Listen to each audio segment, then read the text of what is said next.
Alors, les études consommateurs, c'est essayer de comprendre quelles sont les habitudes culinaires, alimentaires des consommateurs, quels sont leurs goûts préférés, qu'est-ce qu'ils aimeraient voir comme amélioration dans les aliments et les boissons qu'ils consomment. Donc ça touche tous les secteurs de l'alimentaire. Je travaille sur des études pour les boissons, pour les produits laitiers, pour les snacks, pour les plats salés, etc.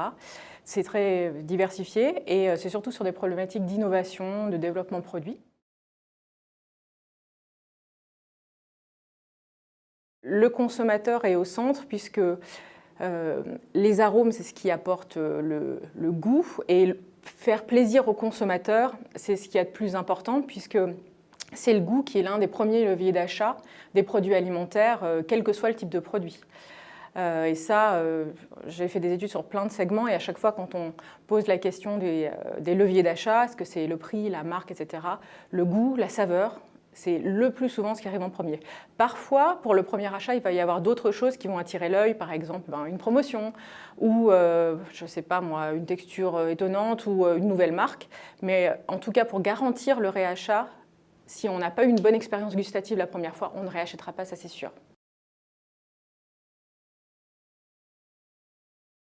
Je pense qu'on intervient à différents moments pour garantir toujours que le goût est au rendez-vous et que l'expérience est plaisante pour le consommateur.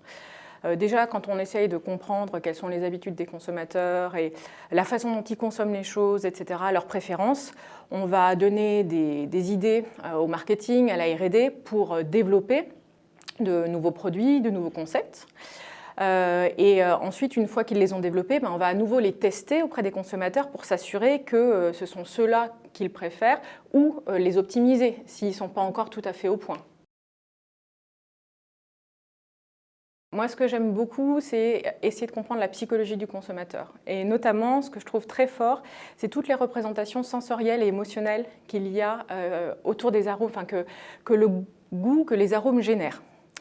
Et la façon dont ça change d'un pays à l'autre, la diversité culturelle de ces représentations. Donc on a des techniques d'études qui nous permettent de déterminer des territoires d'image. Donc c'est vraiment les représentations mentales liées à certains goûts. Donc on demande aux consommateurs quels sont tous les mots qui vous viennent à l'esprit de façon très spontanée, hein. Les images, les émotions, les sensations.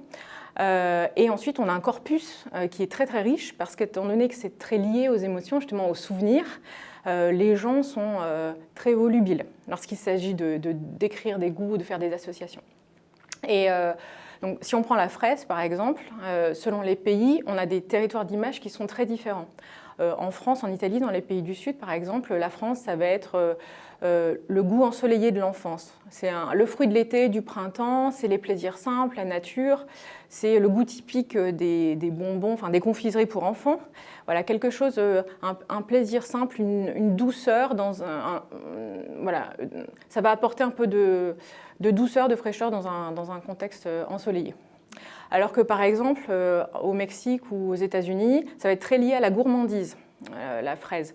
Et lorsque les consommateurs parlent de la fraise, ils vont associer des textures onctueuses, crémeuses, la chantilly, la glace, le yaourt, etc. Et c'est très associé à la pâtisserie aussi, et au romantisme. Voilà. Par exemple, au Royaume-Uni ou en Allemagne, c'est encore assez différent. On est sur la sensualité, on est sur la stimulation de tous les sens. Quand ils parlent de la fraise, ils ne vont pas forcément parler de l'enfance, des fraises qu'on ramasse dans le jardin, mais ils vont plutôt dire la fraise pour moi c'est une couleur très intense, c'est cette texture qui est à la fois juteuse et fondante, c'est un goût qui est acidulé et doux en même temps. Ouais, la stimulation de tous les sens, même le toucher particulier, l'aspect de la fraise, la taille, ils vont être très sensibles à ça.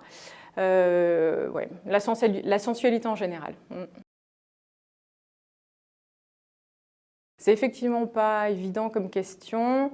Il y a un arôme que j'ai que j'ai découvert il n'y a pas très longtemps, enfin il y a quelques années, donc le gingembre. Lorsque j'ai vécu en fait, dans le quartier asiatique à Paris.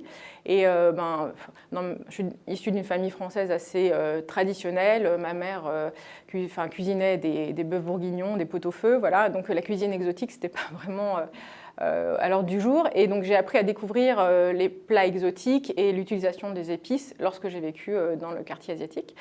Et c'est vrai que là, du coup, j'ai commencé à utiliser... Enfin, j'ai goûté d'abord le gingembre dans des restaurants et ensuite j'ai commencé à l'utiliser aussi pour faire la cuisine.